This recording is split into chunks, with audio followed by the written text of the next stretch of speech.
안녕하십니까. 스트레이트 김의성입니다. 안녕하세요. 주진우입니다. 그리고 서유정 양윤경 기자 나오셨습니다. 안녕하세요. 안녕하세요. 네. 지난주에 열린 대검찰청 국정감사, 윤석열 검찰총장이 출석해서 큰 화제가 됐습니다. 이명박, 박근혜, 문재인 정부의 검찰 중립성에 대해서 물었더니 MB 때 상당히 쿨하게 처리했다라고 답해서 많은 분들이 놀라셨죠. 저도 참 놀랐습니다. 이명박, 박근혜 정부 때와 문재인 정부를 비교하면 어느 정부가 그나마 중립적입니까? 중립을 보장하고 있습니까? 제 경험으로만 하면 대통령 측근과 이런 분들을 구속을 할 때 별 관여가 없었던 것으로 상당히 쿨하게 처리했던 기억이 나고요. 대검이 해명하긴 했습니다. 문재인 정부는 수사에 전혀 개입하거나 전혀 지시하지 않는다는 말을 뒤에 붙이려고 했다고요. 아무리 그렇다고 해도 MB 때 쿨했다고 얘기하는 건 지나치게 개인적이고 어쩌면 왜곡된 기억 아닐까 싶습니다. 노무현 전 대통령에 대해서는 검찰이 사법살인을 했다, 이렇게 기억하는 사람들이 아직도 많이 있고요. 그럼요. 네, 검찰 과거사위에서 지적했던 PD수첩 광우병 사건, KBS 정현주 사장 사건, 미네르바 사건 다 MB 때 일입니다. 피해 사실 유포를 누가 했는지 밝혀야 한다고 하니까 오히려 검찰의 인권을 걱정하기도 했었죠. 검찰은 이렇게 얘기하는 거에 대해서 검찰에서 나온 게 아니면 그럼 어디서 나온 건지를 확인해가지고 좀 하라고 제가 말씀드렸을 거예요, 아마. 그래서 제가 이게 뭐가 나왔다고 해가지고 누군지도 모르면서 그냥 아무나 휴대폰 다 내라고 해서 뒤지고 하면 그 자체가 또 범죄가 되고 인권침해가 됩니다. 저도 그 대목에서 제 귀를 의심했었습니다. 놀라신 분들 많을 것 같습니다. 어찌됐건 국민들에게 검찰개혁의 필요성을 역으로 상기시켜준 그런 장면이 아니었나 싶습니다. 이 소식은 잠시 후에 전해드리고요. 첫 번째 이슈는 서유정 기자가 준비했습니다. 어떤 내용이죠? 네, 조국 전 장관의 문제가 검찰개혁의 화두를 국민들에게 던졌는데요. 또 다른 쪽으론 교육개혁에 대한 필요성을 다시 상기시킨 부분도 있죠.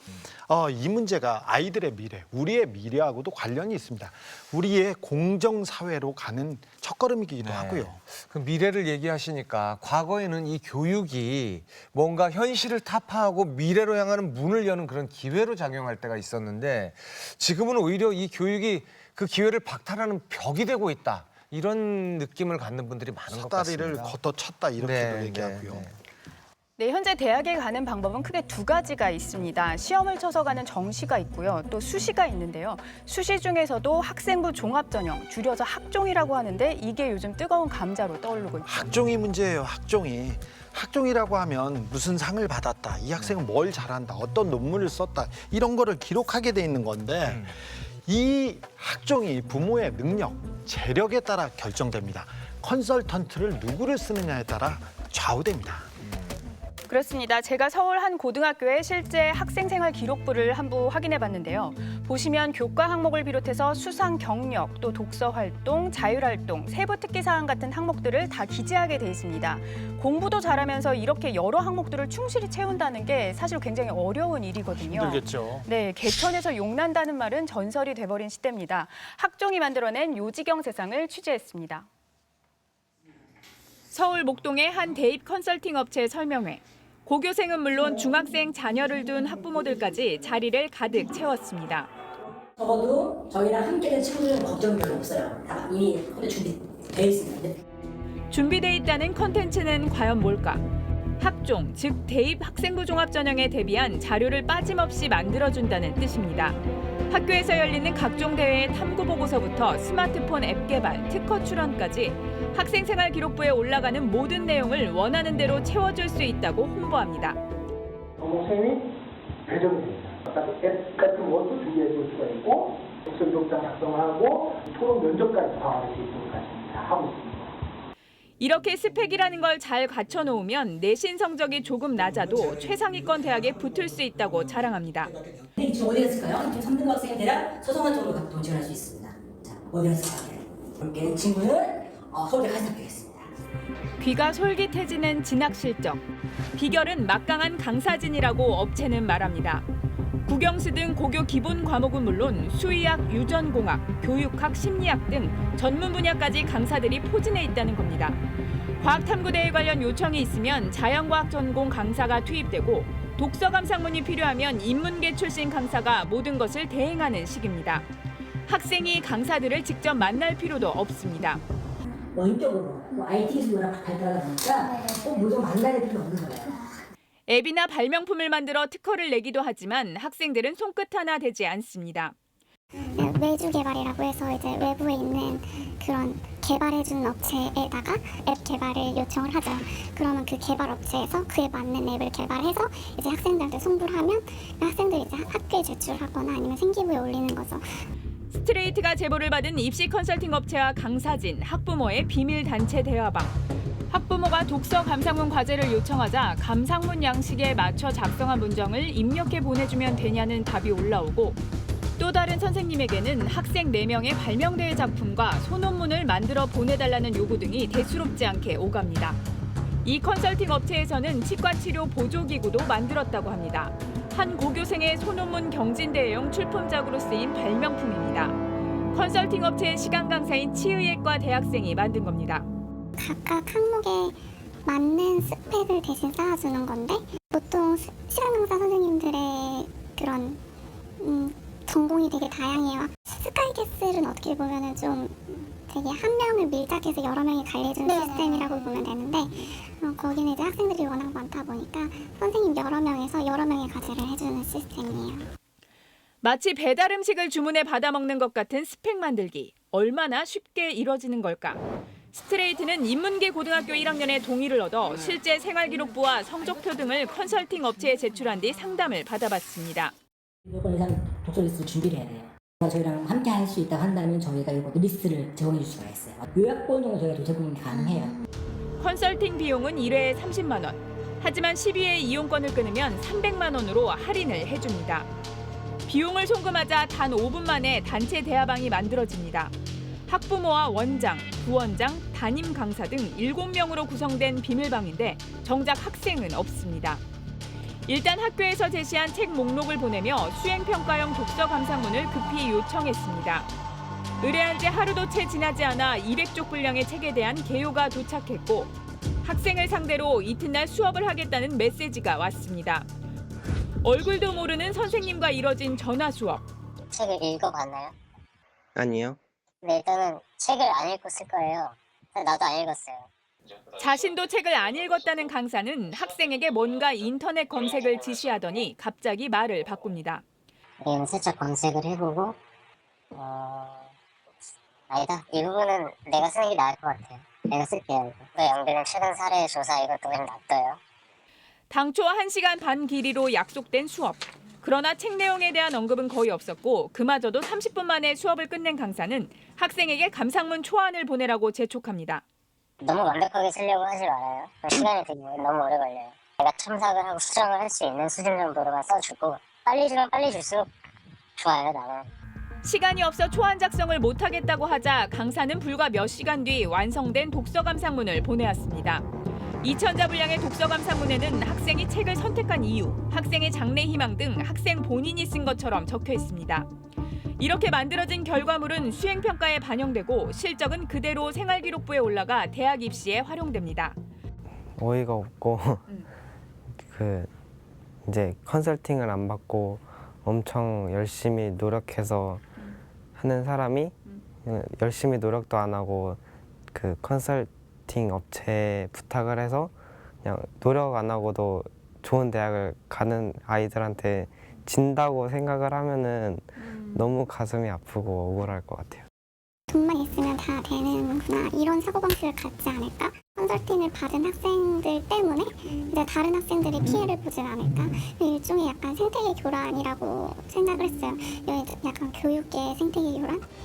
이처럼 불법 대필이나 대리 작성이 일상적으로 이뤄지다 보니 강사들끼리 고충을 토로하기도 합니다. 진로 연계도서 독후감이라 학생의 인적 사항을 알아야 하는데 그런 정보도 없어서 글을 쓸 때 소설을 쓰는 느낌입니다. 솔직히 대필 대작이잖아요. 예, 외주개발도. 전에도 언급했지만 문제될 수 있어요. 불법이죠. 누가 찌르면 그냥 접어야 해요. 스트레이트가 취재한 이 컨설팅 업체는 실제로 각종 대리 작성과 대필 등의 혐의로 현재 경찰 수사를 받고 있습니다. 경찰은 올해 7월 이 업체의 컴퓨터 파일 등을 압수수색하고 업체 관계자와 강사, 학부모 등을 상대로 3개월째 수사를 벌이고 있습니다. 하지만 업체는 이런 사실을 숨긴 채 매월 한두 차례씩 설명회를 열어 수백만 원에 이르는 상담 계약을 부추기고 최근엔 신규 강사 채용 공고까지 냈습니다. 아니 이건 그냥 사기 아닙니까? 사기? 시험으로 따지면 이거 대리 시험이라고 해야 되는 거 아닌가요? 그렇죠. 스펙이라고 말하지만 이거 사실 입시 부정으로 봐도 되는 것 같아요. 입시 부정. 아니 돈 내고 그 돈으로 그냥 스펙을 사는 거 아닙니까? 그러니까요. 이 과정에서 교육은 도대체 어디에 있습니까? 공정 뭐 열심히 해야 된다 이런 거 누가 생각하겠습니까? 이거는 교육 생태계 파괴예요, 파괴. 네. 더 황당한 건 말이죠. 이 업체가 지금 수사를 받고 있는데 그럼에도 불구하고 버젓이 영업을 하고 있다고요? 그래서 이제 취재를 하는 동안 굉장히 업체 측도 상당히 경계를 하고 조심스러워한다는 느낌을 받았습니다. 일단 계약서상에 완성본을 제공하지 않는다는 문구가 들어 있었고요. 실제로는 완성본 제공했잖아요. 맞습니다. 그러면서 강사가 나중에 문제가 될 수 있으니까 아이에게 한두 줄이라도 추가로 입력을 하는 것이 좋다. 이런 팁까지 줬습니다. 눈 가리고 아웅입니다, 아웅. 사실 이 입시 컨설팅 시장이 논란이 된 게 어제 오늘의 일은 아니었잖아요. 그렇죠. 뭐 그 유명한 드라마를 통해서 이렇게 다시 묘사되기도 했었고요.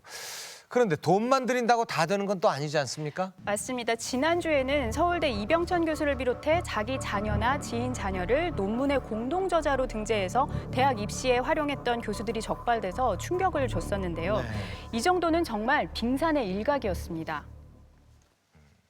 2년 전 미국에서 열린 국제합성 생물학 대회. 전 세계의 생물학 관련 전공대 학생들이 주로 참여하는 이 대회에 경기도의 한 자사고 학생 8명이 출전했습니다. 유일한 국내 고교생 참가자들이었습니다. 이 대회 참가 경험 등을 토대로 논문이 작성됐고 이들은 제1저자로 등재됐습니다. 고등학생들이 국제학술대회에 나가 논문까지 쓸 수 있었던 건 든든한 배경 덕분이었습니다. 당시 이 팀의 리더를 맡았던 학생의 어머니는 현직 대학 교수. 딸을 중심으로 팀을 만들고 돈을 모은 뒤 다른 학교의 후배 교수에게 실험 지도를 부탁했습니다. 엄마 교수의 후배, 저쪽 아래에 있는 절대 잘 들키지 않을 것 같은 그분한테 가서 실험실을 이제 애들은 한두 번씩 맡았죠. 돈을 개별적으로 이래저래 해외 비용까지 미리 낸 것까지 다 합치면은 그것도 꽤 돼요. 한 600만 원 정도는 되는 것 같아요. 1인당. 이 교수는 딸이 참가했던 대회에 부지도 교수로도 이름을 올렸습니다. 교수님하고는 원래 그냥 교수들이니까 서로 뭐 잘 알 수 있는 분들도 있고 그렇잖아요. 교수님이 어머님이시고 아버님이신 친구들 같은 경우에 조금 더 쉽게 이렇게 랩신이나 이런 거를 빌릴 수 있는 것 같더라고요. 특히라고 양성을 하실 거예요. 굉장히 이상의 세간격이고 보기 때문에. 취재진에 다소 불쾌감을 표시하던 이 교수는 딸의 미국 수학 능력 시험, SAT 성적을 언급하며 학업 능력이 출중한 아이라고 강조합니다. SAT도 사실 한 2개나 3개 틀렸어요. 그만큼 열심히 하고 제가 생물적으로 하고 싶다고 해야지. 이 교수의 딸은 작년에도 다른 교수의 지도를 받아 같은 미국 대회에 나갔는데 당시엔 아이가 교수를 직접 찾아가 지도를 받았다고 말했습니다. 교수님이 이렇게 지원을 해주셨던 건가요? 다리를 낳아주셨던 건지. 네가 이메일을 보내봐라. 전화를 하든지 여러 번 찾아가든지 해라. 그래서 얘는 한 3번 찾아간 걸로 알아요. 하지만 당시 지도 교수의 말은 다릅니다. 친한 지인의 자제가 미국 대학교를 목표로 하고 있어 IGEM 출전 경력이 도움이 될 듯하다고 도와달라고 했다며 이 교수의 부탁이 있었다는 걸 인정한 겁니다. 평범한 고등학생들은 엄두조차 내기 어려운 논문 발표나 국제학술대회 참가. 반면 화려한 인맥을 가진 부모 슬하의 학생들에겐 이보다 쉬운 일도 없습니다. 얘가 어디서 이런 실험을 했을까? 해서 이제 물어봐요. 이거 근데 어디서 했냐? 그러면 어느 대학 연구실 막 얘기를 해요. 그러면 근데 여기는 니네가 어떻게 섭외했어? 그러면 이제 애들이 또 순진하니까 얘기하죠. 엄마의 뭐 이렇게 누가 뭐 아는 분. 그러니까 다 인맥을 통해서 그런 환경을 제공을 받는 거예요. 저도 많이 이제 목격을 했잖아요. 그 부모님이 이쪽 어떤 그 특허 쪽에 기술 특허를 하시는 분이에요. 당연히 어떻게 했겠어요? 아이가 특허를 받았어요. 그러니까 그 부모님이 아버지가 아들 이름으로 특허를 낸 거죠. 각종 논문 검색 사이트에 고등학교라는 뜻의 영어 단어인 하이스쿨을 넣으면 고등학생이 저자로 등재된 사례들을 쉽게 찾을 수 있습니다. 그러나 저자의 소속 학교 영문 이름을 하이스쿨 대신 아카데미 스터디즈 등으로 적어 드러나지 않는 경우도 적지 않습니다. 스트레이트 취재진이 이런 식으로 추가 발견한 고교생 저자 논문이 의과학 분야 검색 사이트에서만 73편. 한 학생은 고등학교 2, 3학년 시절 나노물질과 관련된 논문 3편에 공동 저자로 이름을 올렸습니다. 알고 보니 이들 논문의 제일 저자는 모 사립대 나노전자물리학과의 교수, 이 학생의 아버지입니다. 스트레이트 취재진의 질문에 학생이 SNS 등으로 논문 참여를 요청해 도와줬다던 이 교수는 그 학생이 둘째 딸이 아니냐고 묻자 아이가 이과 진학에 관심이 있어 실험을 해보는 것이 진로에 도움이 될 듯해 함께 참여했다고 털어놨습니다. 그런데도 해당 대학 측은 문제 삼기 어렵다는 입장입니다. 랩실에 누구나 다 들어올 수 있는 거예요, 그러면? 뭐 그거는 이제 교수님께서 이제 뭐 자제분이니까 랩실 요구를 받고 이런 거는 그 랩 운영하신 교수님이 관한이지 뭐 저희가 뭐 관여하는 건 아니니까. 손해배상 청구 사건에 대한 변론 준비기일을 시작하겠습니다. 지난 2008년 법무부가 주관한 고등학생 모의 재판 경연대회. 당시 참가했던 한 고등학교의 지도교사는 대회 진행 과정이 불공정했다고 문제를 제기했습니다. 우수상을 받은 한 국제고등학교 팀이 특혜를 입어 수상자로 뽑혔다는 주장. 이 팀 리더인 학생의 엄마가 당시 현직 판사였는데 경연대회 현장까지 나와 아이들을 지도하며 얼굴을 보였다는 겁니다. 아니 현직 판사가 거기서 그러고 있으면 그 심사위원들이 제대로 채점을 하냐. 이제 이런 얘기를 하셨는데 딸이라는 애는 또 판사 역할을 하고 그냥 뭐 일반 그런 역할도 아니고 김현정 변호사는 너무 극찬을 하는 거예요. 이건 완벽하다 뭐 막 이러면서. 당시 대회에서 이 팀은 우수 대본상도 받았습니다. 그런데 대본 파일의 문서 정보에는 작성자가 이 리더 학생의 아버지인 서울 유명 사립대 로스쿨 교수인 것으로 나와 있습니다. 시나리오나 대본은 원래 원칙상은 학생이 작성하는 게 맞는데 가족이나 어떤 외부인들이 좀 도움을 줄 수 있다고는 저희도 생각을 하는데 그분들이 직접 연관이 되어 있는지는 지금 저희가 일일이 확인을 못했었거든요. 원칙상 그러니까 저희가 좀 물리적으로 어렵죠. 대법관까지 지낸 최고위급 전직 판사인 어머니는 스트레이트에 여러 차례 확인 요청 끝에 아이들에게 밥을 사주고 경연장에 데려다 준 것뿐이고 대본은 아이들이 사전에 토론을 통해 작성한 것이라고 밝혔습니다. 하지만 불공정 시비가 제기되는 등 행사 취지가 변질됐다는 비판이 잇따르자 법무부는 지난해 이 대회를 폐지했습니다. 대회를 여러 번 개최하다 보니까 이게 뭐 스펙 쌓기용 저희 내부적으로 그래도 네, 엄마 아빠 찬스가 참 세기는 세군요. 네. 논문의 국제학술대회 모의 재판까지 참 대단들 하십니다. 이 방송을 보고 어떤 사람들은 뜨끔하실 거예요. 그리고 어떤 사람들은 나는 자식을 위해서 뭘 했나 이런 자괴감도 들고 그렇죠. 복잡할 것 같습니다.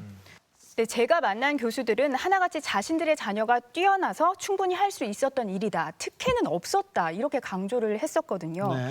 물론 자녀가 뛰어날 수 있습니다. 그런데 대학 실험실을 사용하고 대학 교수와 함께 논문을 쓸 기회라는 게 아무 고등학생들한테 주어지는 기회가 아니잖아요. 이것부터가 특혜가 아닌지 생각해 볼 필요가 있을 것 같습니다. 네, 특히 미성년자가 논문의 공동 저자로 등재된 경우가 2007년 이후 약 800건에 달하는데요. 10년 동안. 그런데 넷 중 하나는 교수가 자기 자녀를 공동 저자로 등재한 경우였습니다. 논문에 상속세를 먹여야 되는 것 같아요. 네, 정말 논문도 상속이 되나 이런 생각이 드네요. 교수가 이럴 정도면 정말 진짜 힘 있는 사람들, 국회의원, 판사, 검사, 고위공직자들 과연 그 자녀들은 어떻게 하고 있는지 대충 짐작이 가지 않습니까? 네. 최근 고위공직자 자녀 입시를 전수조사하자는 주장이 나왔었잖아요. 그렇습니다. 처음엔 여야 가릴 것 없이 선뜻 동의를 했었는데요. 네. 갑자기 조국 물타기다, 입법 사안이라고 하면서 한참을 시간을 끌었습니다. 네. 정치권에서는 은근슬쩍 넘어가려고 합니다. 그런데 국민들은 다 기억하고 있습니다. 네. 자, 당장 이 전수조사 누가 막으려고 하는지 우리가 잘 지켜봐야 할 것 같습니다. 네. 자, 그것도 중요하지만 더 중요한 게 또 있다면서요? 그렇습니다. 학종의 부작용이 너무 심하다 보니까 정부는 수시 비율을 줄이는 등 다양한 방안을 검토를 하고 있습니다. 그런데 정작 교육계에선 이 학종의 노예가 되고 있는 연령이 점점 낮아져서 중학생으로까지 번지고 있다고 하는데요. 그 중심에 바로 지난해 경기도에서부터 시작이 돼서 내년 서울까지 확대 시행되는 자유학년제가 있습니다. 박근혜 정부의 주요 공약으로 2013년부터 시범 도입된 자유학기제. 중학교 과정에서 한 학기를 학생들의 꿈과 끼를 찾는 자유학기제로 운영하겠습니다. 필기시험 없이 학생들이 창의성을 키우고 1학년 첫 학기를 정규 교과 수업 대신 토론, 실습, 직업체험 같은 학생 참여형으로 운영하는 제도입니다. 지난해부터는 경기 지역을 시작으로 1학년 내내 시험이 없는 자유학년제로 확대됐고 서울에선 내년부터 전면 시행됩니다. 하지만 자유학기제를 없애달라는 국민청원이 60개 넘게 올라오는 등 교육 현장에선 달갑지 않다는 목소리가 터져나옵니다. 이유가 뭘까? 서울 지역 국제중학교의 자유학기제 수강 신청 목록입니다. 체육활동 과정만 해도 골프, 수영, 치어리딩, 펜싱, 필라테스 등 12가지에 달합니다. 반면 서울의 일반 중학교는 축구와 배드민턴, 댄스가 전부. 국제중학교에선 원어민 선생님의 문학, 영어, 융합형 수업이 진행되는가 하면 일반 중학교는 영어 선생님과 함께하는 독서 수업에 그칩니다. 외부 강사를 초빙해 국악, 기타, 해금 강좌까지 개설한 서울 강남의 중학교와 달리 지방에선 안정적인 수업조차 어려울 때가 많습니다. 지역별, 학교별 양극화, 더 나아가 개인별 빈익빈 부익부를 심화시키는 역효과가 나오고 있다는 우려가 나옵니다. 그 좀 좋은 동네 학교들은 부모님들의 참여를 통해서 부모님의 재능 기부라는 명목으로 부모님들이 오셔서 진로 특강도 해주시고 무슨 특강도 해주시는데 이거는 부잣집 동네들이나 할 수 있는 거예요. 실제로 한국개발연구원의 분석 결과 자유학기제 시행 이후 월소득 600만 원이 넘는 고소득층 가정이 지출하는 연간 사교육비가 179만 원 더 늘어난 것으로 나타났습니다. 더 큰 문제는 중학교 1학년들까지 스펙 경쟁, 이른바 학종 노예로 내몰릴 수 있다는 점입니다. 중학생 생활기록부엔 자유학기제 활동을 기재하는 난이 따로 있고 여기에 진로 탐색, 주제 선택, 예술 체육 등을 적게 돼 있습니다. 자사고와 특목고, 영재고 입시 서류 전형에 반영되기 때문에 남다른 경험, 특별한 활동을 한 학생이 유리한 구조입니다. 한 입시업체가 공개한 영재학교 합격생의 생활기록부를 보면 영재교육원을 다니며 1학년 기초과정을 83시간 수료했다는 내용이 적혀 있습니다. 자유학기 동안의 내신 성적은 고교 입시에 반영하지 않지만 그래서 스펙이 당락을 좌우할 변수가 될 수 있습니다. 연수 같은 거 보거나 아니면 따로 유학을 가는 친구들도 봤어요. 1학년 2학기 때부터는 시험이 아예 없어서 그때 가서 이렇게 오는 친구들 많았어요. 이거는 평등하지 않아요. 체험학습도 시킨 집만 시키고 문화체험 이것도 다 시키는 집만 시켜요. 그렇게 챙기지 못하는 집들 애들은 그냥 방치될 수밖에 없어요. 교육부도 이런 현실을 알고 있지만 뾰족한 답은 없어 보입니다. 학교별 역량이 좀 다르기도 하고 점별로도 기본 인프라의 차이가 있어서 대학 입시를 정점으로 한 고질적인 교육 불평등 구조. 정부가 고교 서열화와 과열 경쟁을 부추기는 자사고, 외고, 국제고의 일반고 전환이란 강수를 내놓았지만 퇴행적인 사교육 열기는 꺼질 줄 모릅니다. 정부의 엄포를 비웃기라도 하듯 바뀔 게임의 법칙에서 이기려면 더 치열하게 준비해야 한다며 학부모들의 불안 심리를 자극합니다. 올해 들어서 사라진 고등학교가 있죠. 과거에 때문에요. 들어간다 없이 흑비만 이야기시는 끝나는 없이 들어간다 없이. 그래서 어쩌면 중학교 나는 과거 역적을 가겠다고 열심히 준비하지 않을까. 이게 참 정부가 아무리 교육개혁을 하겠다고 새로운 안을 내놔도 그 안에 맞춰서 또 못된 과외 공부하는 수들을 꼭 찾아냅니다. 이거 어떻게 해야 되는 거죠? 그래도 지금 대입제도는 너무 불공평하고 불공정합니다. 그래서 모두한테 불신받고 있기 때문에 근본적인 처방을 지금 내야 됩니다. 사실 그 답은 우리 모두가 알고 있습니다. 부모 소득의 차이가 교육의 차이를 낳지 않도록 기울어진 운동장을 평평히 세우는 것이죠. 그래서 우리 아이들을 같은 출발선에 서게 만드는 겁니다. 네, 아이들이 출발하자마자 지치지 않도록 달리면서 보는 풍경도 즐길 수 있도록 이제 다 같이 팔 걷어붙이고 대대적인 보수 공사를 할 때인 것 같습니다.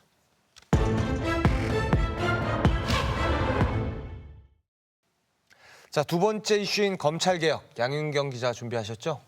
네, 검찰 개혁이라고 하면 먼 이야기, 나랑은 상관없는 높은 데 이야기로 여겨질 수 있는데요.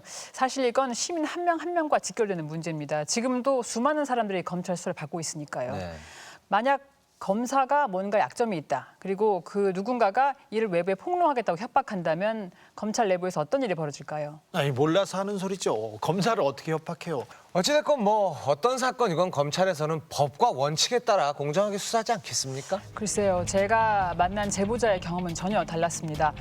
검사의 비위 사실을 알리겠다고 협박했다가 한밤중에 끌려가서 6개월 만에 집에 돌아온 사건입니다. 검사를 보호하기 위해 한 개인에게 동원된 공권력의 민낯을 취재했습니다.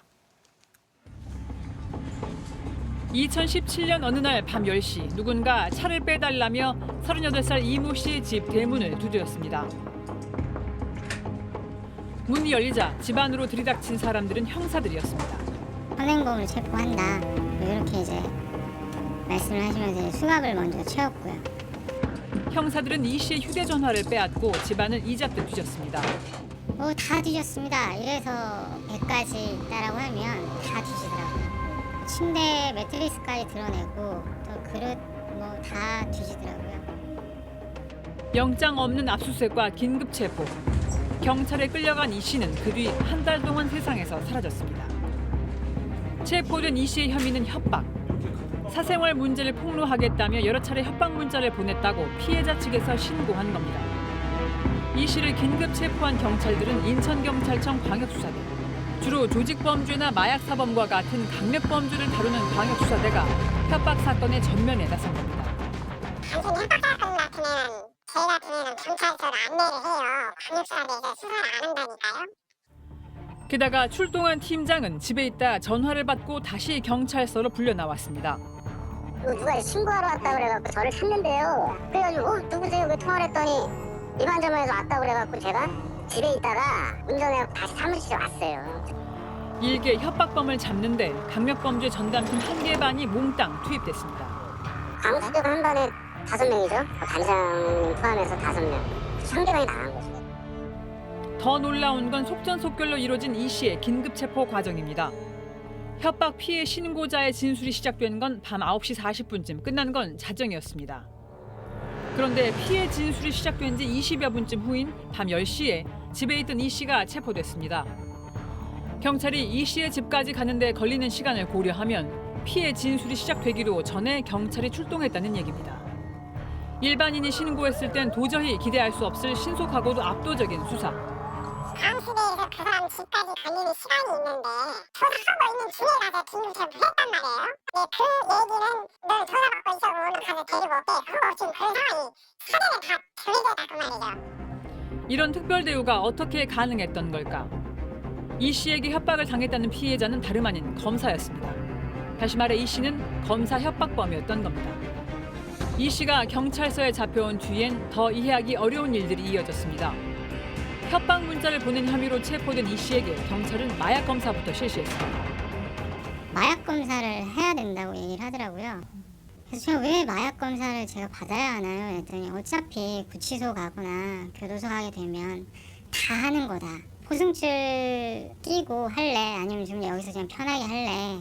그리고 저는 이제 잘 모르니까 그런가 보다 하고 이제 마약 검사를 하게 됐었고요.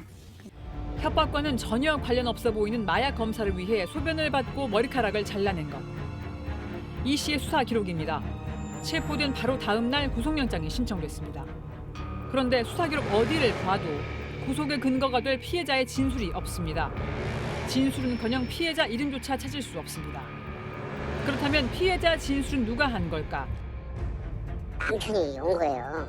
당사자가 온 게 아니고 남편이 와서 관할 경찰서에는 보안 유지가 잘 안 되는 걸로 들었다. 청 밖에 있는 데고 뭐 그러니까 피해자의 신분 보안 유지를 좀 좀 달라고 부탁하면서 이제 피해자가 아닌 다른 사람의 진술을 받았다는 말. 피해자 진술을 가족의 전원으로 대신하는 게 가능한 걸까? 영장 신청할 때 피해자 진술조서가 있고 조건이죠, 조건. 영장 신청 조건이에요. 아무리 급박한 상황이고 뭐고 하더라도 피해자 진술 조서도 첨부하지 않고 영장을 신청한 예가 없어요. 알고 보니 피해자 진술은 경찰이 아닌 검찰에서 나중에 따로 받아 첨부됐습니다.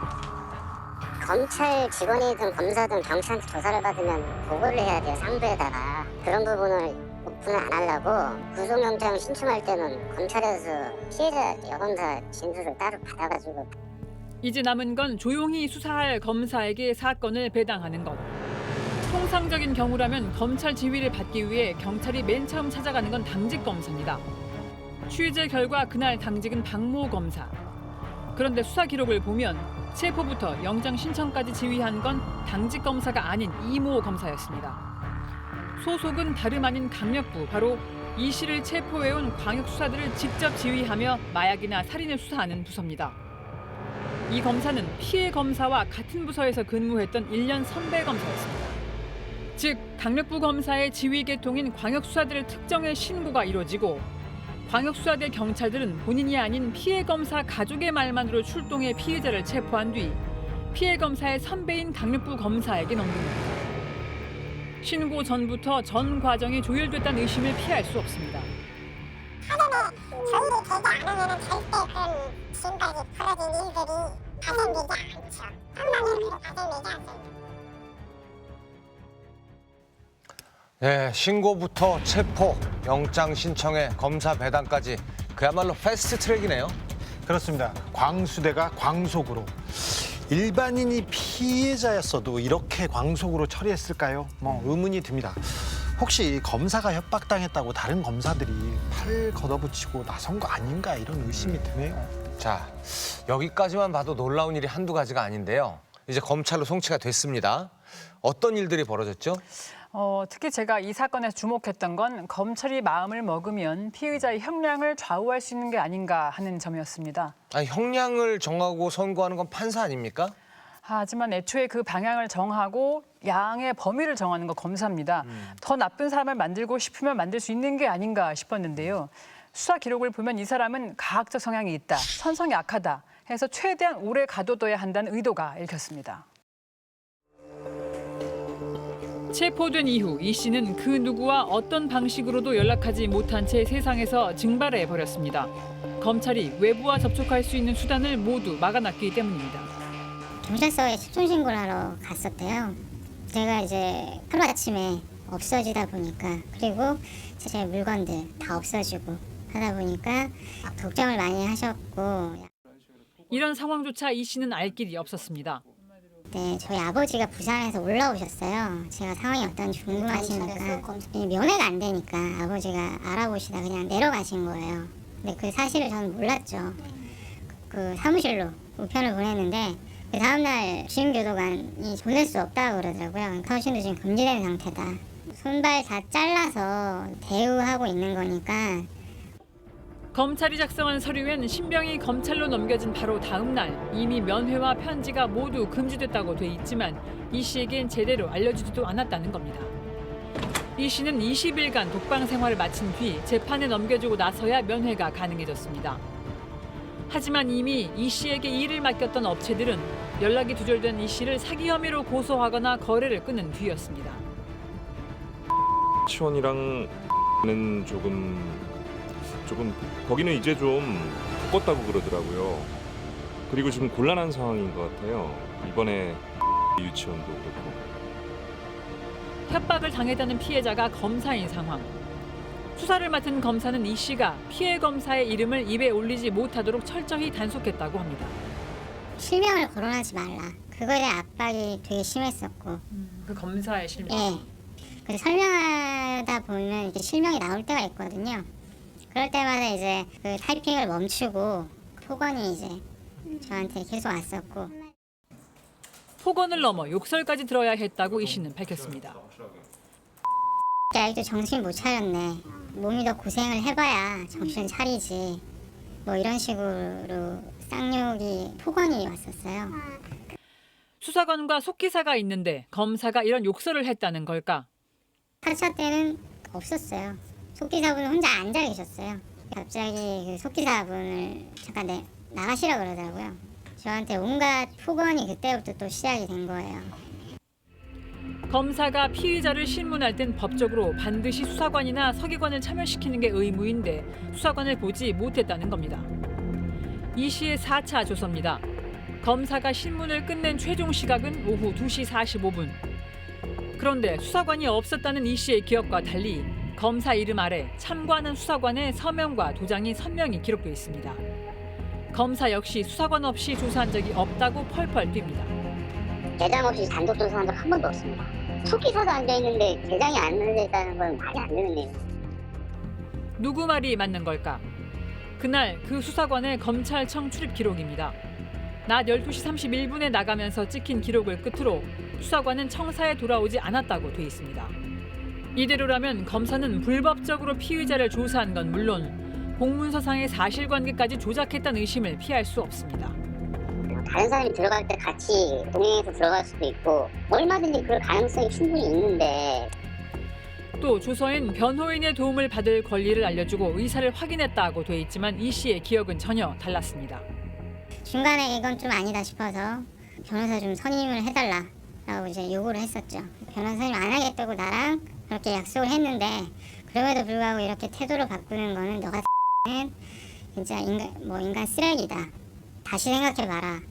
통장에 너 돈 있냐? 변호사 선임하는데 몇백씩 드는데 너 돈 없지 않냐?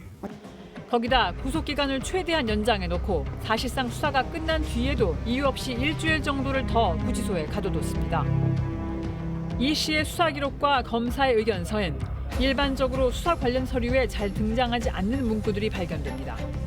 가학적 의도, 협박하는 과정을 한가로이 즐겼다, 피해자 코스프레, 악마의 본성 같은 인신공격적이고 감정적인 표현들로 가득합니다. 피해자와의 갈등 때문에 빚어진 우발적인 협박이 아닌 근본적으로 악한 인간으로 몰아가려 했던 정황입니다.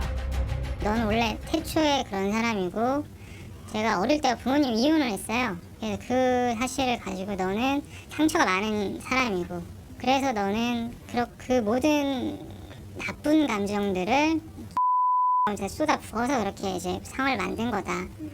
초범에 죄를 모두 인정하고 반성의 뜻을 수차례 밝혔지만 검사는 이 씨에게 협박죄의 최고 형량인 징역 3년을 구형했습니다.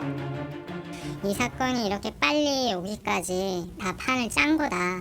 너 사법고시 패스하려면 몇 년 고생하는지 아냐. 네가 뭔데 검사의 목줄을 쥐고 행사를 하려고 하냐. 긴급 체포된 지 2달 반 만에 이 씨는 6개월의 실형을 선고받고 그 길로 감옥에 보내졌습니다. 야, 이거 무슨 박정희 정권 때도 아니고 긴급 체포도 모자라서 20일을 면회도 편지도 금지된 독방에 갇혀 있었다고요? 어떤 흉악범이라도 인권은 있습니다. 검사한테 덤빈 게 가장 흉악한 범죄라고 생각하는 것 같습니다. 그렇죠. 네. 이 씨가 가장 억울한 부분도 바로 그 지점이었습니다. 보통 가족 면회는 허락하지 않습니까? 그렇죠. 네, 피의자 인권은 검사 인권 앞에선 휴지 조각에 불과했습니다. 네. 하지만 수사했던 검사는 과정에 문제가 없었고 필요에 따라서 과잉이나 불법은 없었다는 입장을 밝혔습니다. 이 사람이 물론 범죄자는 범죄자입니다. 잘했다는 게 아니에요. 잘못한 건 분명한데 문제는 본인도 협박한 사실을 분명히 인정했고 또 초범이란 말이죠. 문자로 상대방을 협박한 걸로 3년을 구형한다는 게 말이 됩니까? 상대방이 검사여서 그렇다니까요.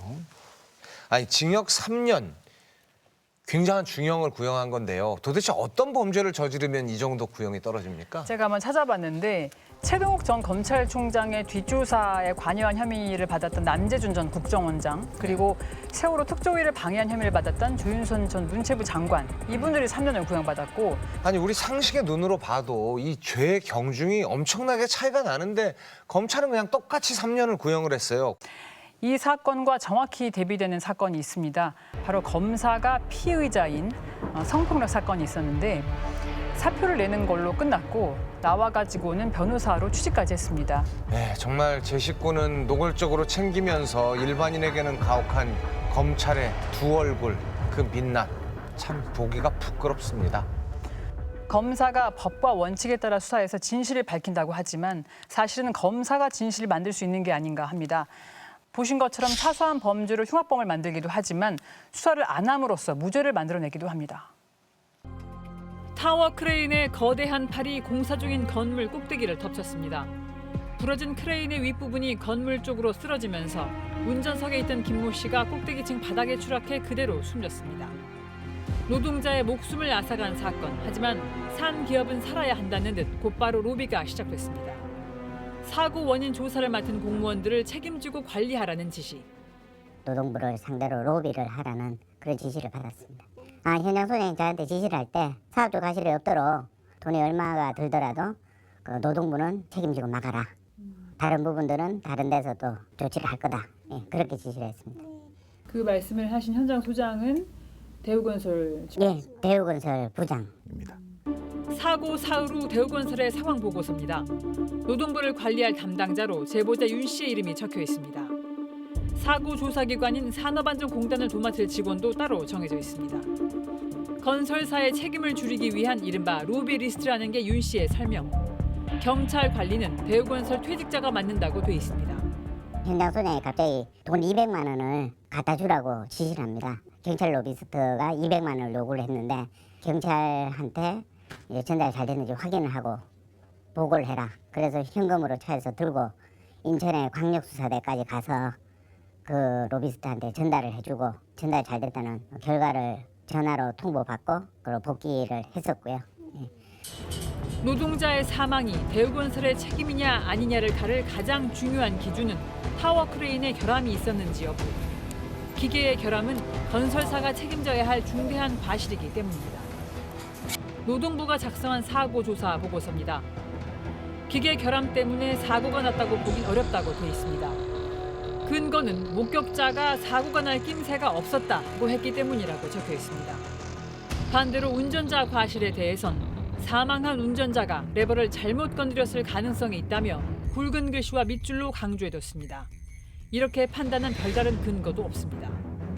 이 보고서를 작성한 건 노동부 김모 팀장, 이른바 로비 리스트에서 윤 씨가 배정받은 바로 그 공무원이었습니다. 윤 씨는 2차례에 걸쳐 1,400만 원을 주었다고 증언했습니다. 대우건설이 원하는 결과가 나오게 되었을 때 그때 그 돈을 전달을 했습니다. 한마디로 후불하셨던 거예요? 그렇죠. 이제 하지만 증거를 수거해간 국립과학수사연구원의 분석은 노동부 보고서와 완전히 달랐습니다. 국과수가 경찰에 제출해 검찰로 보내진 보고서입니다. 작은 힘에도 레버가 움직인 뒤 중립으로 돌아오지 못한다. 이로 인해 브레이크가 갑자기 풀렸을 가능성을 배제할 수 없다며 기계 결함 가능성에 무게를 뒀습니다. 자체 결함이 있다는 소리. 명백하게 그러한 상황이 보이니까 작업자 실수보다는 기계적인 결함이 오히려 조금 더 문제가 될 수 있지 않았는가라는 측면에서 감정서를 써서 발송을 한 걸로 기억을 하고 있습니다. 그러나 경찰과 검찰이 따른 건 증거물을 분석한 국과수가 아닌 현장 탐문 수준의 노동부 보고서였습니다. 검사나 수사관이 구체적인 설명을 요구했다거나 참고 조사 받으셨다거나 그런 바가 있으신가요? 없습니다. 없고 보통 이제 전화를 하신다든지 아니면 좀 이제 미팅을 잡으셔가지고 좀 얘기를 들어본다든지 그런 걸 하는데 제 기억으로는 이 사건에 대해서 뭐 검찰 측하고 얘기라든지 없었던 걸로 기억을 하고 있습니다. 결국 대우건설은 업무상 과실치사 혐의를 벗고 단순한 예방조치 미흡으로 벌금 100만 원을 내고 사건을 끝냈습니다. 검찰은 가장 유력한 증거에 눈감았고 결과적으로 대우건설의 로비는 성공적으로 마무리된 듯했습니다.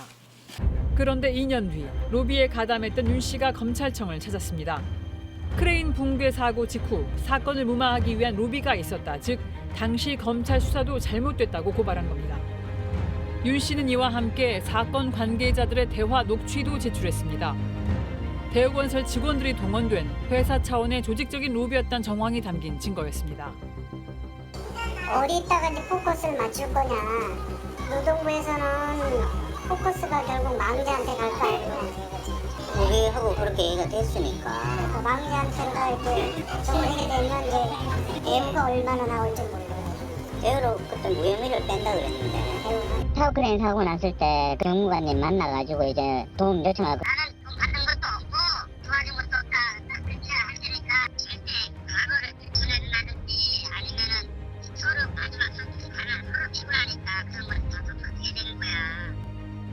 검사가 수사 대상인 업체와 수사 상황을 논의했다는 진술도 녹취에 담겨 있었습니다.